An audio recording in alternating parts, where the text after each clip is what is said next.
Hello বন্ধুরা, S একাডেমির পর্দায় তোমাদের আবার স্বাগত জানাই। তোমরা জানো আমরা ফিজিক্যাল সায়েন্স এবং অঙ্ক জন্য মাধ্যমিক বোর্ডের সেটার জন্য কিন্তু আমরা আপ্রাণ চেষ্টা চালাচ্ছি যাতে নিয়মিত ভিডিও ছেড়ে তোমাদের যে সিলেবাস সেটা নির্দিষ্ট সময়ের আগে অর্থাৎ মাধ্যমিক পরীক্ষার সূচি দেওয়ার আগেই যেন সেটা কমপ্লিট করতে পারি খুব ভালো। তাই জন্য অন্যদিকে যেমন অঙ্ক ক্লাসও চলছে তেমনি এখানে ফিজিক্যাল সায়েন্সের ক্লাসও চলছে। তো দেখো, আমরা আগের দিন গ্যাসের আচরণ বলে একটা চ্যাপ্টার সম্বন্ধে পড়েছিলাম, সেখানে আমরা লাস্ট পড়েছিলাম বয়েলের সূত্র অবধি। আজকে আমরা পড়ব চার্লসের সূত্র। সূত্রটা এইটুকু, আমি প্রথম সূত্রটা ডিকটেট করছি। অপরিবর্তিত চাপে নির্দিষ্ট ভরের কোনো গ্যাসের আয়তন 1 ডিগ্রি নির্দিষ্ট ভরের কোনো গ্যাসের আয়তন 1 ডিগ্রি উষ্ণতা বৃদ্ধি বা হ্রাসের জন্য 0 ডিগ্রি সেন্টিগ্রেড উষ্ণতার গ্যাসের যে আয়তন থাকে সেটার 1/273 বৃদ্ধি বা হ্রাস পায়। স্বাভাবিকভাবেই আমি যখন ছোট ছিলাম এই সূত্রের এই ভাষা দেখে আমিও কিছু বুঝতে পারিনি।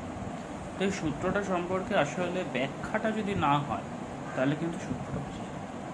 ধরো আমি এখানে লিখেছি কোনো এনমোল গ্যাসের ক্ষেত্রে পিটা কনস্ট্যান্ট, কোনো একটা গ্যাসের নির্দিষ্ট সময় চাপটা কনস্ট্যান্ট।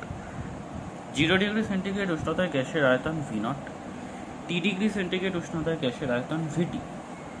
এবার পি এর মান যেহেতু কনস্ট্যান্ট তাই জন্য 0 ডিগ্রি সেন্টিগ্রেড থেকে টি ডিগ্রি সেন্টিগ্রেড উষ্ণতা পর্যন্ত কোনো একটা গ্যাসের আয়তন বৃদ্ধি পেল কত? V0 into T/273। জাস্ট এইটুকুনি পার্টি এখানে লেখা আছে।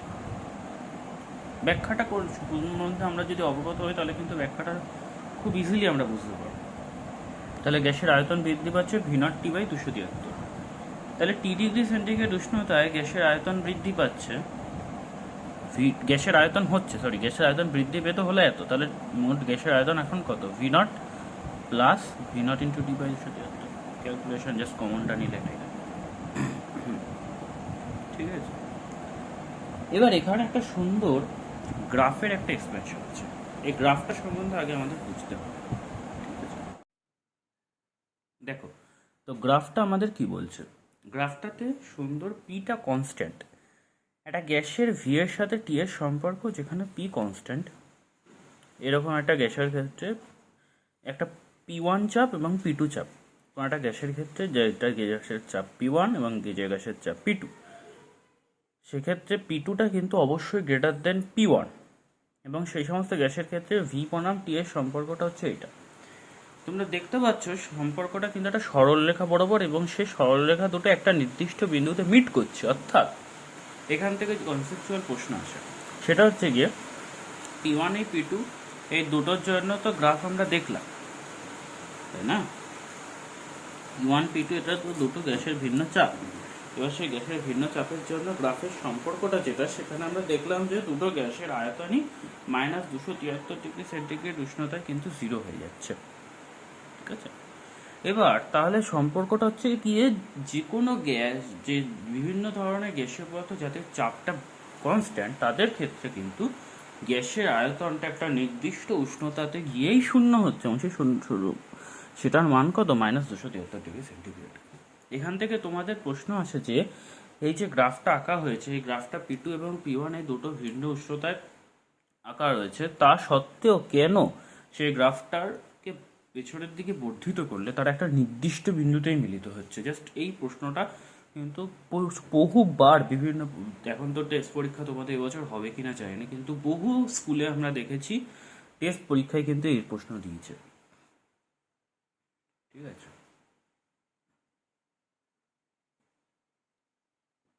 এটা যদি সম্পর্কটা আঁকতে দেয় তাহলে এটা লিখতে হবে, যে এটা দেবে লিখতে, যে কোনো নির্দিষ্ট ভরের গ্যাসকে স্থির চাপে 0 ডিগ্রি সেন্টিগ্রেড 273 ডিগ্রি সেন্টিগ্রেড উষ্ণতায় উত্তপ্ত করা হলো গ্যাসের পরম আয়তনের সাথে প্রাথমিক আয়তনের সম্পর্ক।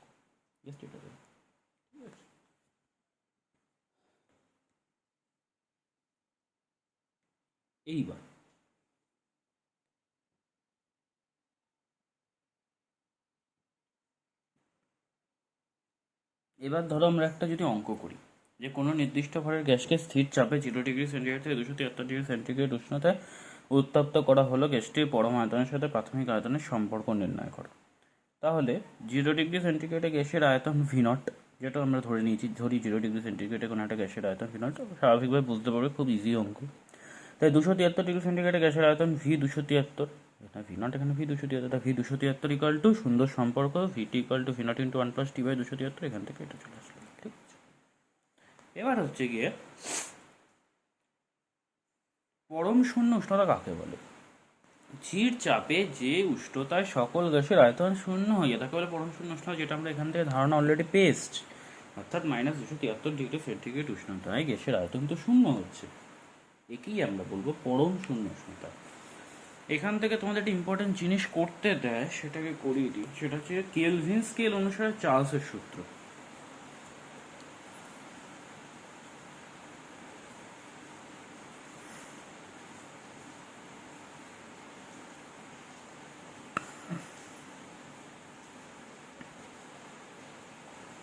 ঠিক আছে,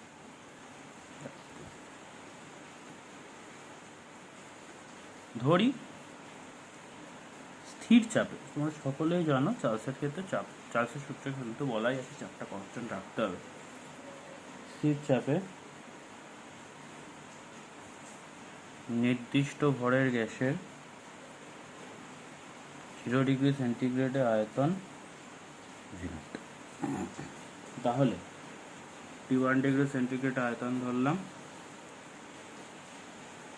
V1, T2 ডিগ্রি সেন্টিগ্রেড আয়তন ধরলাম V2।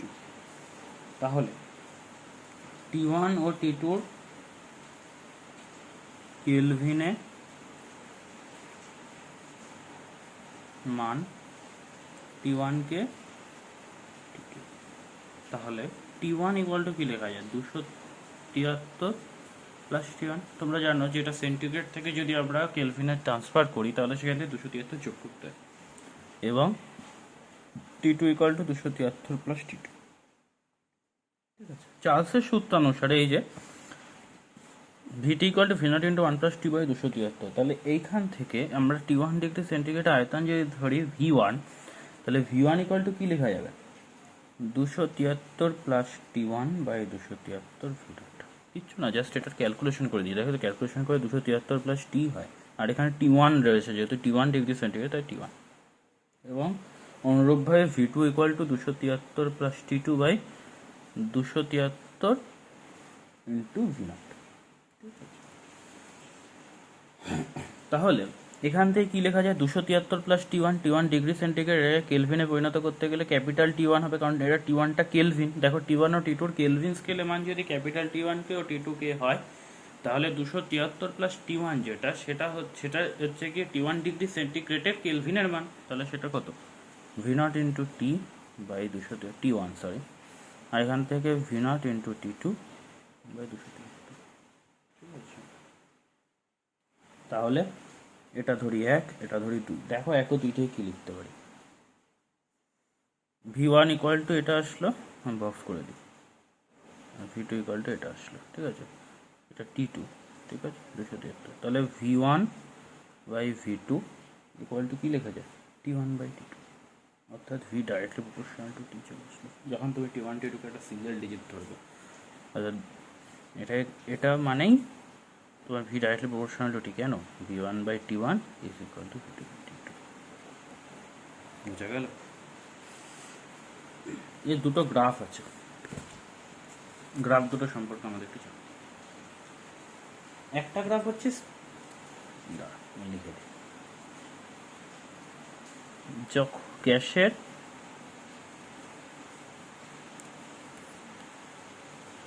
আয়তন ভার্সেস গ্যাসের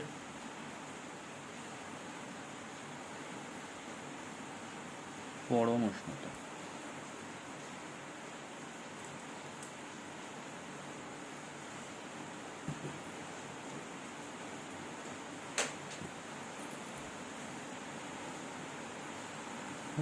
গ্যাসের পরম, ঠিক আছে, যখন পি কনস্ট্যান্ট। গ্রাফটা বলছি এরকম, গ্রাফটাকে এঁকে নিই, তারপর বুঝতে পারছি।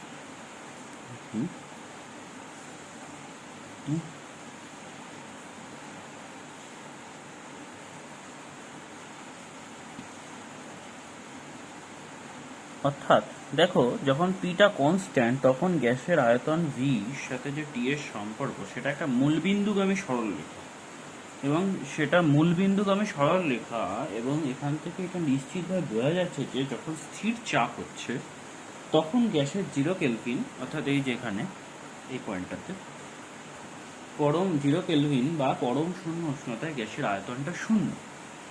দেখো গ্যাসের আয়তনটা শূন্য হয়ে গেছে, 0 কেলভিন উষ্ণতা, অর্থাৎ টিটা যখন 0 তখন আয়তনটাও শূন্য। তাই জন্য এখান থেকে এটাই যে স্থির চাপে 0 কেলভিন বা পরম শূন্য উষ্ণতায় গ্যাসের আয়তন শূন্য। ঠিক আছে। আর অনুরূপভাবে আরেকটা গ্রাফ হয় যে গ্যাসের চাপ ভার্সেস গ্যাসের পরম উষ্ণতা, জাস্ট গ্রাফটা একই হবে, এখানে জাস্ট পি লিখবো, এখানে জাস্ট টি লিখবো। ঠিক আছে, এখানে V2 লিখবো, এখানে V1 লিখবো। V1 রিটার্ন V2 হবে, এখানে কিন্তু মাথায় রাখবো, এখানে আমি ভুল লিখেছিলাম, এখানে P1 গ্রেটার দ্যান P2 হবে। ঠিক আছে, P1টা কিন্তু গ্রেটার দ্যান P2 হবে। আগেও মনে হয় একটা জায়গায়, হ্যাঁ এখানটাতেও কিন্তু P1 গ্রেটার দ্যান P2 করে দেবো। এখানে V1 গ্রেটার দ্যান V2। ওকে, গ্রাফটা একই রকম। এখানে এখানে হচ্ছে কি তোমার স্থির আয়তনে, যেহেতু আয়তনটা কনস্ট্যান্ট, দেখো আয়তনটা কনস্ট্যান্ট, আয়তনে 0 কেলভিন উষ্ণতায় গ্যাসের চাপটা শূন্য। ঠিক আছে,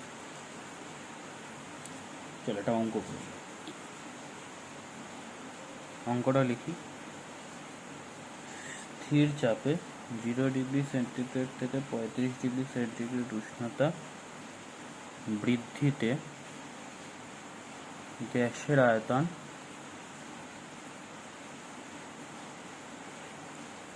1 লিটার থেকে বেড়ে 1.128 লিটার হলো। এর থেকে পরম শূন্যের মান সেলসিয়াস কত?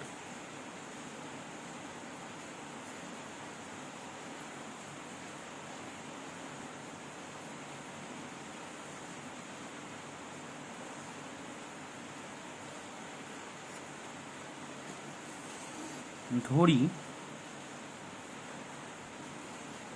পরম শূন্যের উষ্ণতার মান -3 ডিগ্রি সেন্টিগ্রেড, অর্থাৎ আমরা কত জানি পরম শূন্য উষ্ণতা -273 ডিগ্রি সেন্টিগ্রেড। আমি 273টাকে অ্যাজুম করতে পারবো না, আমাকে 273টা বের করতে হবে, তাই জন্য আমি লিখলাম -3 ডিগ্রি সেন্টিগ্রেড।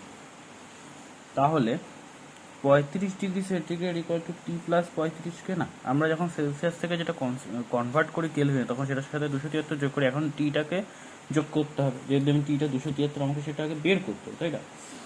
এবার সুন্দর সম্পর্ক, V1/T1 is equal to V2/T2, এই সম্পর্কটা আগেই পড়েছে, V1/T1 ইকুয়াল টু V2/T2। তাহলে এইখানে দেখো প্রাথমিক অবস্থা 1 লিটার ছিল, আর T1টা 0 ডিগ্রি সেন্টিগ্রেডে কেলভিন কত? 273 কে আমরা 273 ধরতে পারবো না, আমাদের কাছে এখন টি, তাই জন্য 1/T ইকুয়াল টু 1.128। দেখো পরবর্তী ক্ষেত্রে 1.28 লিটার হয়েছে বেড়ে, এটা বাই টি প্লাস 35। তাহলে এখান থেকে তোমার অ্যাপ্রক্সিমেটলি টি ইকুয়াল টু চলেই আসবে মাইনাস, মানে পরম শূন্য উষ্ণ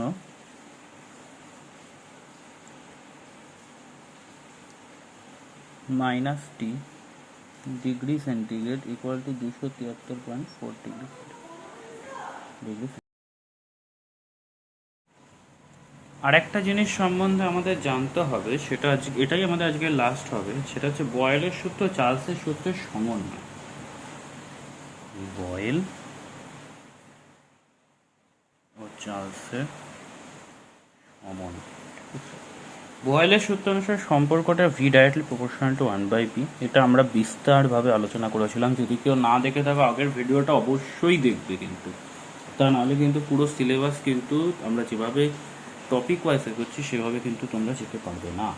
আর এটা বয়েল, এটা চার্লস থেকে আমরা জেনেছি ভাষাগুলো কিন্তু অবশ্যই লিখবে তোমরা, ভি ডাইরেক্টলি প্রপোর্শনাল টু টি। ভাষাগুলো অবশ্যই লিখবে। যে বয়েলের সূত্র এখানে কিভাবে লিখবে আমি বলে দিচ্ছি। প্রথমে যদি দেখে যে বয়েল ও চার্লসের সূত্রের সমন্বয় সম্পর্ক প্রতিষ্ঠা করো, প্রথমে তোমরা বয়েলের সূত্রের যে ডেফিনেশনটা, সেই ডেফিনেশনটা লিখবে। তারপর লিখবে ডেফিনেশন থেকে পাই এটা। আবার চার্লসের ক্ষেত্রে আমি আগে যে লিখেছি, এই দেখো আগে যে লেখা আছে যে চার্লসের সূত্রে যে ডেফিনেশনটা, এটা লিখবে। এটা তো ব্যাখ্যা, এটা তোমার বোঝার জন্য, এটা নয়। চার্লসের সূত্রে ডেফিনেশনটা লিখবে। চার্লসের সূত্রে ডেফিনেশনটা লেখার পর লিখবে সেখান থেকে পায় সনির্ণয় সম্পর্ক ভি ডাইরেক্টলি প্রপোর্শনাল টু টি, যেখানে ভি হলো গ্যাসের আয়তন এবং টি হলো গ্যাসের উষ্ণতা, পরম উষ্ণতা। তো এখান থেকে কি হতে পারে বলো? এখান থেকে আমরা একটা কাজ করি, এটাকে এক দিই, ঠিক আছে, 1 গুণ 2 ভি ডাইরেক্টলি প্রপোর্শনাল টু, তাহলে কি হবে টি বাই। তোমরা সকলেই জানো এই যে সম্পর্কে যখন ভেদ সূত্রের নিয়মানুসারে যখন প্রপোর্শনাল টু চিহ্ন থাকে, সেটাকে উঠানোর জন্য একটা কনস্ট্যান্ট আনতে হয়, V equal to KT by P. ঠিক আছে, তাহলে পিভি ইকুয়াল টু কেটি এখান থেকে ইজিলি লেখা যায়। ঠিক আছে, তাহলে এন মোল কোনো গ্যাসের ক্ষেত্রে ধরো লিখছি এখানে, এন মোল অণু একটা গ্যাসের P1 চাপে T1 উষ্ণতায় আয়তন V1 ও P2 চাপে T2 উষ্ণতায় আয়তন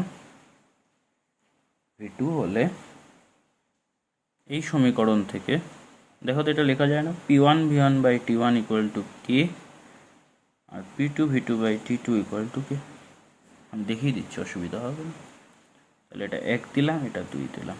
এটা হচ্ছে P1 V1 by T1 equal two P2 V2 by T2। এটা এমন একটা সূত্র যেটা বহু অঙ্ক করার ক্ষেত্রে লাগে। বহু অঙ্ক আছে যেগুলো এই সূত্র দিয়েই হয়ে যাবে কিন্তু। ঠিক আছে, তো এই ছিল আজকের টপিক। আজকে আমরা পড়লাম চার্লসের সূত্র, পরম শূন্য উষ্ণতার ধারণা, কেলভিন স্কেলের সঙ্গে চার্লসের সূত্রের একটা ধারণা, বয়েলের সূত্র চার্লসের সূত্রের সমন্বয়। আর একটা ক্লাস লাগবে, তাহলেই কিন্তু আমরা গ্যাসের আচরণটা কমপ্লিট শেষ করতে পারবো। আর একটা ক্লাসে অ্যাভোগাড্রো, গেলোসা আর আদর্শ গ্যাস সমীকরণ সম্বন্ধে একটু বলে দেবো। তারপর একটা অঙ্কটা একটু করাতে হবে। তার অঙ্কটা করালে 5-6টা অঙ্ক করিয়ে গ্যাসের আচরণ চ্যাপ্টারটা কিন্তু আমরা ক্লোজ করতে পারবো এরকমভাবেই। আর তোমরা অবশ্যই কমেন্ট বক্সে জানাবে যে তোমরা পাঠ্যপুস্তক হিসাবে ফিজিক্যাল সায়েন্সের কোন বইটা পড়ছো, সেটা কিন্তু অবশ্যই আমাকে কমেন্ট বক্সে জানাবে। ঠিক আছে, ঠিক আছে, এই ছিল আজকের ভিডিও। দেখা হচ্ছে পরের ভিডিওতে। ততক্ষণ আমাদের সঙ্গে থেকো, বেল আইকনটি ক্লিক করে, এবং পাশে আমাদের এএস একাডেমির চ্যানেলটাকে অবশ্যই সাবস্ক্রাইব করো।